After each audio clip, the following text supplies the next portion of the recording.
Hello നമസ്കാരം. വർഷങ്ങൾക്ക് ശേഷം എന്ന ചിത്രത്തിൻ്റെ OTT സാറ്റലൈറ്റ് അപ്ഡേഷനാണ് ഇന്നൊരു വീഡിയോ ഭാഗത്ത്.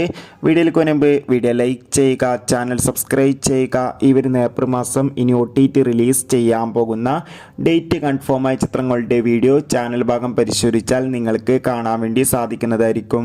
വിനീത് ശ്രീനിവാസൻ്റെ സംവിധാനത്തിൽ പ്രണവ് മോഹൻലാൽ, ധ്യാൻ ശ്രീനിവാസ്, നിവിൻ പോളി, കല്യാണി, അജു വർഗീസ്, നീരജ് മാധവ് എന്നൊക്കെ പ്രധാന കഥാപാത്രങ്ങളായ ചിത്രമായിരുന്നു വർഷങ്ങൾക്ക് ശേഷം. ചിത്രത്തിന് അതിഗംഭീരമായ പോസിറ്റീവ് റെസ്പോൺസ് തന്നെയാണ് ഇപ്പോഴും പുറത്തുകൊണ്ടിരിക്കുന്നത്. അതുകൊണ്ട് തന്നെ എല്ലാ സിനിമാ പ്രേമികളും ഒരേപോലെയാണ് ഈ ചിത്രത്തിൻ്റെ ഓരോ അപ്ഡേഷനും അറിയാൻ വേണ്ടി കാത്തിരുന്നത്. ഇപ്പോൾ വർഷങ്ങൾക്ക് ശേഷം എന്ന ചിത്രത്തിൻ്റെ ഏറ്റവും പുതിയ OTT സാറ്റലൈറ്റ് അവകാശങ്ങൾ പുറത്തുവന്നിരിക്കുകയാണ്. വർഷങ്ങൾക്ക് ശേഷം എന്ന ചിത്രത്തിൻ്റെ OTT അവകാശങ്ങൾ ഡിസ്നി പ്ലസ് ഹോട്ട്സ്റ്റാറും സാറ്റലൈറ്റ് അവകാശങ്ങൾ ഏഷ്യാനെറ്റും സ്വന്തമാക്കിയെന്ന് ഒഫീഷ്യലായി കൺഫേം ആക്കിയിട്ടുണ്ട്. എന്തായാലും കാത്തിരിക്കാം ചിത്രത്തിൻ്റെ കൂടുതൽ അപ്ഡേഷന് വേണ്ടി. ബൈ.